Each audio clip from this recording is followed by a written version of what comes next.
Hello everyone, this is Nidhi here and तो जैसे मैंने बताया था ना, बीपीएससी एईडी का एग्ज़ाम है 14 अप्रैल से, है ना। तो जैसे आपको है ना, हिंदी और इंग्लिश में जैसे रहता है ना कि 30% आप स्कोर करोगे, then you will take the examination general study and general aptitude. तो मैंने हिंदी का नोट्स बना लिया। तो जैसे इसमें आपको क्वेश्चन, तो आपको जैसे कॉन्सेप्ट क्लियर रहेंगे, then you will find the solution and आपको आंसर भी मिलते रहेंगे। तो जैसे मैंने आज व्याकरण में जैसे बना लिया, संधि, समास, उपसर्ग, प्रत्यय, शब्द रूप एंड वाक्य निर्माण, लिंग, वचन, काल और कारक। तो ये मैं आज यहाँ पे कंप्लीट कर लूँगी और आपको ये ना समझ में भी आने लगेगा। तो पहले जैसे मैं आपको इम्पॉर्टेंट टॉपिक दिखा देती हूँ जो बीपीएससी एईडी के लिए जो हिंदी का सिलेबस है। तो आज हम लोग हिंदी का सिलेबस कंप्लीट कर लेंगे एंड फिर उसके बाद मैं इंग्लिश का भी आज कंप्लीट ही कर लूँगी एंड फिर उसके बाद आएंगे जीएस पे। तभी हम स्टार्ट करते हैं। तो देखो, जैसे ये बीपीएससी एईडीओ हिंदी सिलेबस, व्याकरण में ये सबसे इम्पॉर्टेंट भाग है। संधि, समास, उपसर्ग, प्रत्यय, शब्द रूप एवं वाक्य निर्माण, लिंग, वचन और काल, कारक। तो संधि की पहले हम बात करते हैं। तो संधि किसे कहते हैं? दो शब्दों या अक्षरों के मेल से होने वाला परिवर्तन। जैसे दो शब्दों या अक्षरों से मेल होने वाला परिवर्तन को संधि करते हैं। जैसे विद्या जोड़ आलय, पुस्तक जोड़ आलय, पुस्तकालय। तो ये सब हो गया संधि। तो अब आते हैं प्रकार पे। तो स्वर संधि किसे कहते हैं? जब स्वर संधि, जब दो स्वरों मीन्स वॉवेल, जिसे आप बोलते हो ना vowel, A E I O you, तो वैसे ही होता है वॉवेल में आ ई ऊ, ऐसे नहीं होता है वॉवेल वही। तो मिलने वाले उदाहरण जैसे राम प्लस ईश्वर, रामेश्वर। और व्यंजन संधि, जब व्यंजन कॉन्सोनेंट के मिलने से परिवर्तन होते हैं। जैसे उदाहरण सत जोड़ जन, सज्जन, तत जोड़ जन, ततजन। तो ये हो गया व्यंजन संधि। अब आते हैं विसर्ग संधि। विसर्ग संधि, जब विसर्ग के साथ, जो विसर्ग जैसे होता है ना डॉट देने वाला, sorry but I don't write it, ये देखो दिख नहीं रहा होगा इस टाइप का।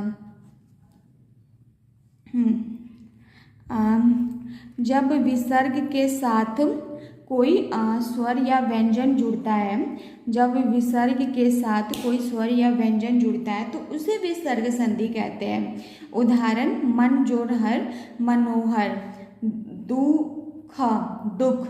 तो ये हो गया हमारा संधि। तो जैसे मैं वॉवेल के लिए कन्फर्म नहीं है तो मैं अभी बता देती हूँ, जैसे हमारे वॉवेल कौन कौन से हैं, जैसे आपको इजीली एग्जाम में आना याद रहेगा, तभी मैं बता देती हूँ।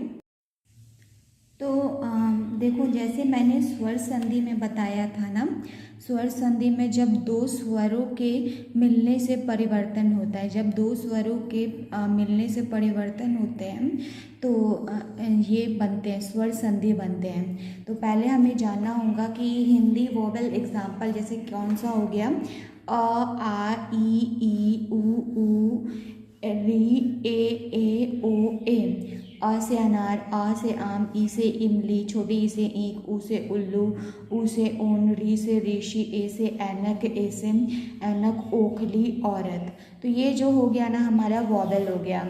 तो आई थिंक आपको जैसे संधि समझ ही में आ गई होगी। तो संधि में कुछ नहीं है, दो शब्दों या अक्षरों के मेल से परिवर्तन होने वाला उसे संधि कहते हैं। जैसे पुस्तक जोड़ आलय, विद्या जोड़ आलय, विद्यालय। स्वर संधि में ये होता है ना कि जब दो स्वरों मीन्स वोवेल के मिलने से परिवर्तन होता है, जैसे राम जोड़ ईश्वर, रामेश्वर। और व्यंजन संधि, जब व्यंजन के मिलने से परिवर्तन होता है, व्यंजन मीन्स कॉन्सोनेंट, जैसे मैंने दिखा दिया ना हिंदी वोवेल के, और जो बाकी सब जो बचेंगे ना वो हो जाएंगे कॉन्सोनेंट। जैसे उदाहरण में सत जोड़ जन, सज्जन, तत् जोड़ जन, तज्जन। तो अब आते हैं विसर्ग संधि। जब विसर्ग के साथ कोई स्वर या व्यंजन जुड़ता है, जब विसर्ग के साथ ऐसे जैसे मन जोड़ हर, मनोहर, दुख जोड़, तो ये सब एग्जाम्पल हो गया विसर्ग संधि में। तो स्वर संधि में क्या हो गया, जब वॉवल के जुड़ने से व्यंजन में जब कॉन्सोनेंट जुड़ते हैं, विसर्ग में जब इस टाइप का कोलन जिसे आप बोलते हैं विसर्ग, हिंदी में इसे कहते हैं विसर्ग के साथ, जब कोई विसर्ग के साथ कोई स्वर या व्यंजन जुड़ता है। तो मैंने संधि कंप्लीट कर दिया है। अब आते हैं समास पे। तो समास क्या होता है, ध्यान से सुनना। समास जो होते हैं ना, दो या अधिक शब्दों को मिलाकर छोटा रूप बनना। दो या अधिक शब्दों को मिलाकर छोटा रूप मिलना, उसे कहते हैं समास। जैसे मुख्य प्रकार होते हैं अवयवी भाव, उपसर्ग प्रधान, जैसे उदाहरण यथाशक्ति। अब तत्पुरुष दूसरा पद प्रधान, तो जैसे उदाहरण हो गया राजपूत, तो ये हो गया तत्पुरुष राजपुत्र। द्विध समास, दोनों पद समान, जो दोनों पद समान हो गए जैसे माता पिता, भाई बहन, तो ये सब हो गया द्विध समास। बहुव्रीहि, अर्थ तीसरे पद, जैसे उदाहरण चंद्रमुख, जिसका मुख चंद्र जैसा, यही है ना तीर्थ तीसरे पद। अब आते हैं द्विगु संख्या वाला, जिसमें त्रिलोकी, जिसमें कोई संख्या हो, द्विगुई संख्या वाला। अब आते हैं उपसर्ग एवं प्रत्यय। उपसर्ग किसे कहते हैं, शब्द के पहले लगते हैं, जो शब्द के पहले लगते हैं उसे कहते हैं उपसर्ग। जैसे उदाहरण प्र जोड़ गमन, प्रगमन, तो इसमें जो उपसर्ग हो गया ये हो गया प्र।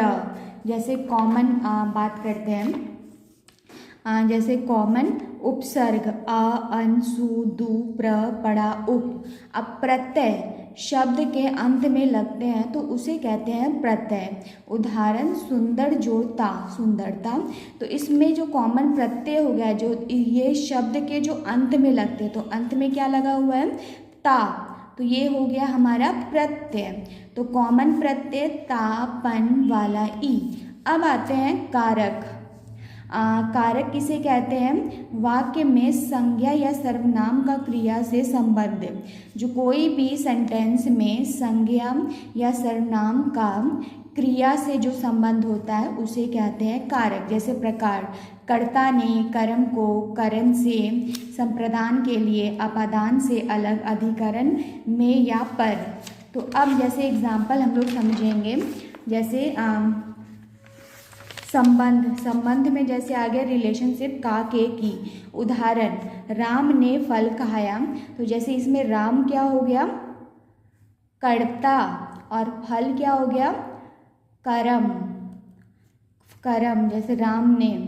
तो अब ये जैसे आप लोग समझ ही गए होंगे, तो एक बार मैं फिर से और रिपीट कर देती हूँ। जो कारक, वाक्य में संज्ञा या सर्वनाम का क्रिया से संबंध, वाक्य में संज्ञा या सर्वनाम का क्रिया से संबंध। जैसे प्रकार, कर्ता ने कर्म को करण से, संप्रदान के लिए अपादान से अलग, अधिकरण में या पर। और संबंध में जैसे हो गया का, के, की। तो जैसे संबंध में हो गया का, के, की। उदाहरण राम ने फल खाया, राम कर्ता, फल कर्म। अब आते हैं लिंग, वचन और काल। लिंग किसे कहते हैं, स्त्रीलिंग, जेंडर जिसे आप बोलते हो। जैसे पुल्लिंग हो गया लड़का, स्त्रीलिंग हो गई लड़की। वचन, एक वचन में लड़का, बहुवचन में लड़के।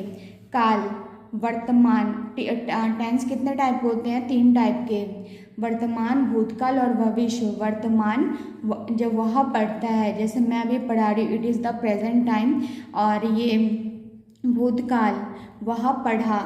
भविष्य में वो पढ़ेगा। तो मैंने सॉरी ये लिखा नहीं था, वह पढ़ेगा। फ्यूचर। अब आते हैं types of sentence. Types of sentence, अर्थ के आधार पर। विधानवाचक वह स्कूल जाता है। विधानवाचक जैसे हो गया प्रश्नवाचक को आस्किंग क्वेश्चन। आज्ञावाचक जैसे यहाँ आओ, इस ये या यहाँ आओ वहाँ जाओ।